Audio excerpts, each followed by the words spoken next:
When the X-Men in exile find themselves being hunted by a paranormal witch, it will be up to Rogue to stand against this horrifying creature from Xavier's past. What'll happen next? Well, let's hop into the pages of Uncanny X Men issue number 4 and find out together, shall we? So that as we join the book, we're treated to another excerpt from the secret journal of Professor Xavier. Previously, we had learned all about his first love, a freewheelin' and dealin' woman by the name of Sarah Gaunt. What exactly torpedoed this relationship, and why have we never heard about it until right now? Well, you'd never guess, but turns out that Sarah wanted children right away, while Chuck did not, and yes, the irony isn't lost on me at all that this guy would literally end up opening a school and do nothing but deal with children for the rest of his life. And honestly, I don't think it was lost on Sarah either, but we'll get to that when we get to it. From there, we transition on back to the present. You'll remember at the end of the previous issue, during a training exercise, Rogue had used some of her latent psychic abilities to hear Wolverine call out for help. Naturally, Rogue and Nightcrawler made trails for Logan's location as fast as human or mutantly possible in this case, Anne-Marie saying that she's already lost so much already. Between Krakoa, Xavier, the cancer kid from a couple issues ago, she can't possibly lose Wolverine now. Thankfully, the old knucklehead is indeed alive when Rogue makes the scene, but just barely. The witch did a real number on this guy. And his healing factor is working overtime to try and put Logan back together again, though Wolverine, ever the selfless type, actually goes as far as to offer Rogue a hit of his healing factor, thinking that she'll need it for the upcoming fight with the witch, as Rogue is going to have to stay behind to cover their escape. And yes, Rogue is very much aware just how dangerous it is putting her own life at risk right now when she just basically became the leader of this new ragtag X-Men team. But unfortunately, this is kind of what leadership looks like right now, and if Rogue doesn't put herself in the line of fire right now, then there might very well be nothing standing between these new mutants that the X-Men have picked up and the wrath of the witch. And admittedly, the fight they have is really damn cool too. In her internal monologue, Rogue talks about how the witch hits like a goddamn Mack truck. She might hit harder even than Colossus. How she might also be uglier and creepier than Mojo. The fight also takes on a rather interesting class dimension too, as Sarah Gaunt is of course a British blue blood, and because of that she ends up casting all sorts of aspersions on Rogue, basically calling her an illiterate bumpkin. We also learn a little bit more about Dr. Ellis this issue too, the woman who took over the old Xavier Institute and turned it into a prison for mutants. Turns out she actually had a brother about the age of these young mutants that Rogue and the others have taken in, and she doesn't exactly take kindly to Sarah Gaunt going off script and going after these mutants that she might very well have rather imprisoned instead of just outright killed.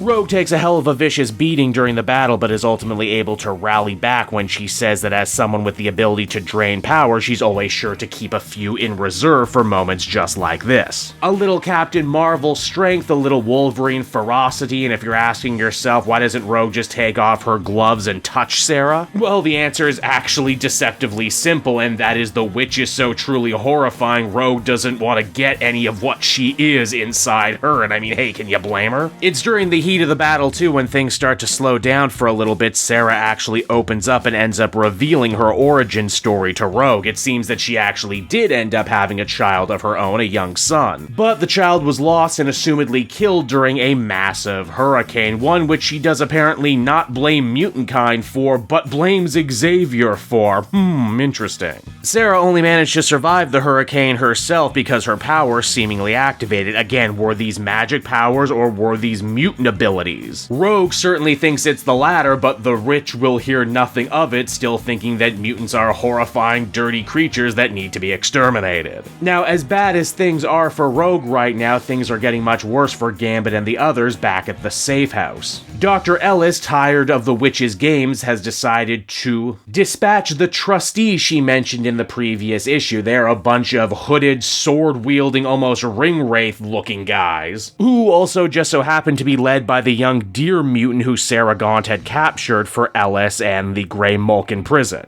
Gambit is ready to go and meet this enemy force head-on, but thankfully he doesn't have to, as the other kids throw in behind their brand new teacher. Remy also tries his hardest to give an impassioned leader speech, but hey, you know what? He's certainly no Scott and no Chuck. Luckily, Gambit doesn't have to be, though, as at that very moment, a still very hurt but very motivated Wolverine decides to rejoin the battle. His eyes don't work anymore, so he asks the team to point him in the direction of the bad guys, so that he can go all berserker barrage before the comic comes to a close. And so that was Uncanny X Men issue number 4, and once again, I am absolutely loving everything that Gail Simone and company are doing on this one. We've had a lot of really great books so far in this From Ashes era of X-Men, but if you twisted my arm, I would say that this one is the best, or at the very least, the most well-rounded. Exceptional X-Men is a better character piece, NYX is a better slice of life. The Wolverine solo book and the Phoenix solo book don't really reinvent the wheel, but they do a damn good version of the stories you've come to expect. But this one really manages to nail that whole team book vibe. Honestly, it does it better than the main Jed MacKay X-Men book, if I'm being honest. Everyone on the team gets to feel useful and important and have their own little moments to shine, to be funny, and to be cool. We're learning a lot about Dr. Ellis and the Grey Malkin prison, which is going to be the backbone of the first big crossover of the From Ashes era, and honestly, Sarah Gaunt is winning me over too. She's just a different type of X-Men villain. Her whole paranormal gimmickry actually reminds me very much of the classic Demon Bear storyline in like the best way possible. And the extra connection to Xavier and the whole thematic threads about how no matter what happens, the students of the Xavier Institute are always going to be cleaning up after their teacher. It's just really good stuff. Throw in solid action, really good art, and you got yourself an absolute winner here, which is why I would give this one another well-deserved 8 out of 10.